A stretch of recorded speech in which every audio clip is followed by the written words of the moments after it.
चेन्नम्मा, दुर्गावती जैसी वीरांगनाओं के जीवन में भी खेल की बहुत ही महत्वपूर्ण भूमिका है। मेरा मानना है कि एक सैनिक में सच्चा खिलाड़ी और सच्चे खिलाड़ी में एक सैनिक हमेशा मौजूद रहता है। भारतीय सेना बखूबी उस परंपरा को आगे बढ़ा रही है। Major Dhyanchand, captain Milkha Singh, colonel Rajyavardhan Singh Rathore और कैप्टन विजय कुमार की चली आ रही परंपरा में अब सूबेदार नीरज चोपड़ा ने भी अपना नाम स्वर्णाक्षरों में दर्ज करा दिया है। साथियों, सूबेदार नीरज चोपड़ा ने देश को गौरवान्वित किया है। वहीं हमारे अन्य खिलाड़ियों ने अपने प्रदर्शन से समस्त भारतवासियों का दिल जीता है। वह सारे भारतवासी जो या तो भारत में रहते हैं अथवा जो दुनिया के दूसरे देशों में भी भारतवासी रहते हैं, सारे भारतवासियों का उन्होंने दिल जीता है। मैं सूबेदार मेजर सतीश के उत्कृष्ट प्रदर्शन की सराहना करना चाहता हूं। 13 टांके लगने के बावजूद 13 टांके लगे थे, उस लगने के बावजूद अपने क्वार्टर फाइनल बॉक्सिंग में शानदार प्रदर्शन किया। नायब सूबेदार अविनाश सेवल ने ओलंपिक में 3000 मीटर स्टीपल चेज में एक नेशनल रिकॉर्ड बनाया। नायब सूबेदार दीपक पूनिया अपने ब्रॉन्ज मेडल मुकाबले में मामूली अंतर से चूक गए, लेकिन समस्त भारतवासी सच्चाई को स्वीकार करता है कि उनका प्रदर्शन बहुत ही शानदार रहा है। सूबेदार औरखिया राजीव का 4x400 मीटर रिले में नया एशियाई रिकॉर्ड बनाने का प्रदर्शन भी बहुत ही काबिले तारीफ था। उसकी जितने भी सराहना की जाए वह कम है। सेलिंग इवेंट में नायब सूबेदार विष्णु सखन्नन और रोइंग में नायब सूबेदार अरुण लाल जाट और नायब सूबेदार अरविंद सिंह की टीम ने अपने अपने इवेंट्स में भारत का सर्वश्रेष्ठ प्रदर्शन किया है। जैसा आप जानते हैं कि 1.5 वर्ष से कोविड की महामारी के बावजूद यह टोक्यो में इतना शानदार प्रदर्शन करना यह कोई छोटी बात नहीं है। ट्रेनिंग की कठिनाई थी, प्रॉपर ट्रेनिंग नहीं हो पा रही थी, लेकिन उसके बावजूद खिलाड़ियों ने जो प्रदर्शन दिया है उसमें भूमिका निभाने वाला एक महत्वपूर्ण इंस्टीट्यूट, यह हमारा आर्मी स्पोर्ट्स इंस्टीट्यूट है। मैं इस आर्मी स्पोर्ट्स इंस्टीट्यूट के प्रति भी सम्मान व्यक्त करना चाहता हूं, जिसने बहुत ही महत्वपूर्ण भूमिका ट्रेनिंग में निभाई है। और इस आर्मी स्पोर्ट्स इंस्टीट्यूट भारतीय सेना का एक बहुत ही विश्व स्तरीय संस्थान है। इसे सभी अच्छी तरह जानते हैं। मुझे बताया गया है कि इसने अब तक 34 ओलंपियंस और 22 कॉमनवेल्थ गेम के मेडल विनर और 21 एशियन गेम्स के मेडल विनर और 6 यूथ ओलंपिक मेडल विनर और 13 अर्जुन पुरस्कार विजेता दिए हैं, जो मुझे जानकारी दी गई है। मुझे इस बात की भी जानकारी दी गई, लॉकडाउन के दौरान जब ट्रेनिंग हासिल करने के लिए हमारे खिलाड़ियों को सुविधा मिलने में कठिनाई हो रही थी, उस समय आवश्यकता पड़ने पर उनके घर इक्विपमेंट्स पहुंचाने का काम इस आर्मी स्पोर्ट्स इंस्टीट्यूट ने किया है। और इतना ही नहीं, बल्कि शूटर्स के लिए घरेलू एरिया में ही शूटिंग रेंज बनाए गए, यह भी मुझे जानकारी दी गई है। इसके साथ ही भारत द्वारा खेलो इंडिया, फिट इंडिया और इसी प्रकार के अन्य इनिशिएटिव्स के द्वारा पिछले वर्षों में खेलों के कंपटीशन में क्वालिटी बढ़ाने का प्रयास किया गया है। हमें सफलता के और नायाम हासिल करना है, यह भी आज के दिन संकल्प लेने की आवश्यकता है।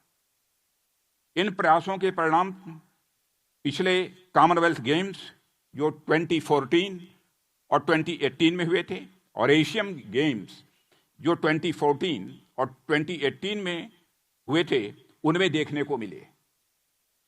2014 में हम लोगों ने 64 मेडल हासिल किए, 2018 में 66 मेडल हासिल किए, 2014 में एशियन गेम में 57 मेडल हासिल किए और 2018 में 70 मेडल्स हासिल किए।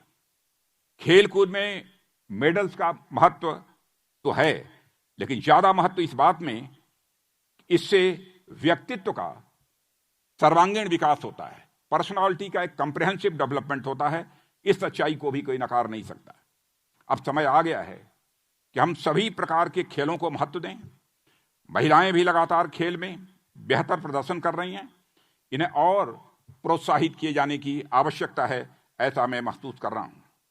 हॉकी टीम की भी हमारी 3 महिलाओं को 3 पदक इस देश में प्राप्त हुए हैं, वे भी अभिनंदन की पात्र हैं। पैरा एथलीट्स को भी प्रोत्साहित करने की आवश्यकता है। इतना ही नहीं, हमारे दिव्यांग भाई बहन जिस प्रकार का प्रदर्शन कर रहे हैं, मैं कहना चाहूंगा वह अनपैरेलल है, वह अतुलनीय है। 2016 में पैरा ओलंपिक्स में 2 गोल्ड मेडल, कुल 4 मेडल जीते थे।